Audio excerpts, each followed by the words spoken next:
Hey, I'm golf broadcaster Matt Adams. The updated and expanded second edition of my book, The Golf Round I'll Never Forget, Golf's Biggest Stars Recall Their Finest Moments, is now available. Readers can expect to march with Arnie's Army at the 1960 U.S. Open, relive Jack Nicklaus's remarkable 1986 Masters win, and be amazed by the Tiger Slam. The Golf Round I'll Never Forget, Golf's Biggest Stars Recall Their Finest Moments. Pick it up where fine books sold, including BarnesandNoble.com and Amazon.com. Thrive Suite Productions. And welcome back to This Day in Sports History. It's January 22nd, and on this day in 1989, it was Super Bowl XXIII as San Francisco and Cincinnati met again in a Super Bowl. These two teams had faced each other 7 years earlier in Super Bowl XVI, with the 49ers winning that one. This game was played in Miami and is one of the great ones, ranking number 7 on NFL.com's list of all-time best Super Bowls. But there was a lot going on in Miami in the week leading up to the game that led the NFL to take a hard look at itself and push for social change. Now, since this is a sports-focused podcast, let's talk about the game first. The game got off to a pretty gruesome start. Both teams suffered game-ending injuries to key players. The 49ers lost offensive tackle Steve Wallace due to a broken ankle on their first offensive series, and a few plays later, the Bengals lost All-Pro defensive lineman Tim Krumrie, who shattered 2 bones in his leg. From that gruesomeness, I will quickly transition to these 2 fun facts. 1, San Francisco's kicker Mike Kofer missed a 19-yard field goal that still stands as the shortest missed field goal in Super Bowl history. And 2, for the first time in Super Bowl history, the Niners had a play overturned by replay. But other than that, it was an uneventful first half, with the teams going to the locker room tied at 3. Cincinnati's Stanford Jennings provided the first touchdown of the game at the end of the third quarter, taking a kickoff 93 yards for a touchdown, giving the Bengals a 13-6 lead. It was only the second time in the history of the Super Bowl that a kickoff had been returned for a touchdown. The Niners responded with a Joe Montana to Jerry Rice touchdown early in the fourth quarter to tie the game up. Cincinnati took the lead back after a field goal. Starting what would be their final offensive drive with 3 minutes 10 seconds left on the clock, Joe Cool made his appearance. With the ball sitting on their own 8-yard line and 92 yards to go for the win, Montana walked into the huddle and, sensing some nervousness in his teammates, especially lineman Harris Barton, he looked at Harris and said, "Hey H, look, there's John Candy." The brief, light-hearted moment set nerves at ease a little, and the Niners marched down the field. With 39 seconds left in the game, San Francisco had the ball at the 10-yard line. The call from the sideline was 20 halfback curl X up, and it turned out to be the game winner.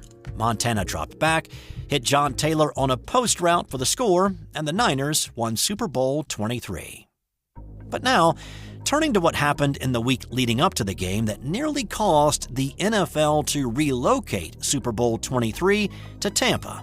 On January 16th, a Miami police officer shot and killed a black motorcyclist and his passenger in an area of Miami known as Overtown.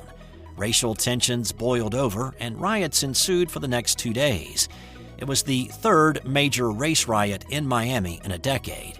It forced the Miami Heat to cancel a game on the 17th, 15 minutes before tip-off, and it made the NFL rethink a few things. Now, there were a few attempts at appeasement, but they came off as hollow, one in the form of 2 $5,000 scholarships for black youth from a business entity that rakes in billions of dollars each year, and then suggesting a donation of leftover food for the homeless in Miami. The league did cancel its Friday gala, realizing the optics of a $1 million party in a city tearing apart at the seams was not great.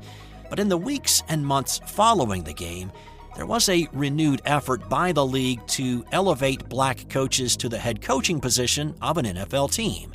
And the following year, Oakland hired Art Shell as the first black head coach in the NFL, with several saying that what happened in Miami prior to the Super Bowl provided that catalyst. And in the immediate aftermath of the riots, Sports in Miami was also given credit for helping cool the temperature down around the city that week. Not only the Super Bowl game itself, but Michael Jordan and the Chicago Bulls came to town on the 19th to play in Miami for the first time in the Heat's inaugural season, providing a brief break in the problems that faced the city. What else happened on this day? Well, in 1973, it was the Sunshine Showdown in Kingston, Jamaica, between George Foreman and Joe Frazier. The fight was never in doubt for Foreman, who scored a technical knockout in the second round, earning him the undisputed heavyweight crown. In 2006, Kobe Bryant dropped 81 points against Toronto in a 122-104 win. And in 1927, it was the first live broadcast on the radio of a professional English soccer match, as Arsenal played Sheffield United. That's all for today. More tomorrow on This Day in Sports History. Hey there, sports history fan.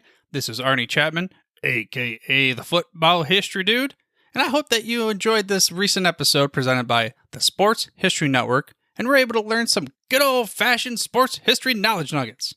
I started the Sports History Network back in 2020 with the mission to help podcasters find a community of like-minded sports history nerds, as well as helping aspiring podcasters to start their own shows. We have a little bit over 30 shows on the network right now covering all sorts of sports history, but as far as I'm concerned, we're just at the toothpick in the ocean moment, that can't even figure it out because there's so much more coming. We wanted to create the ultimate headquarters for sports yesteryear, starting with Podcast Network and our website, but we're going to continue to move into other mediums as well. And here's the cool part, because we want you to be part of our team. So if you're interested in starting your own podcast, or maybe being a guest on one of our shows, or who knows, maybe even writing an article for us over on the website. Seriously, all you gotta do is reach out to us on the contact page over at sportshistorynetwork.com. You can be as technologically savvy as a Neanderthal tapping on a stone trying to figure out this whole hieroglyphics thing back in the day. Again, it doesn't matter, because even if you don't understand the whole podcast space, we have a production team that can pretty much help you out with doing everything. All you gotta do, head over to sportshistorynetwork.com, head to the contact page, fill it out. That message goes right to me, and I'll reach out to you as soon as I can. But for now, dude, I'm through if you're through.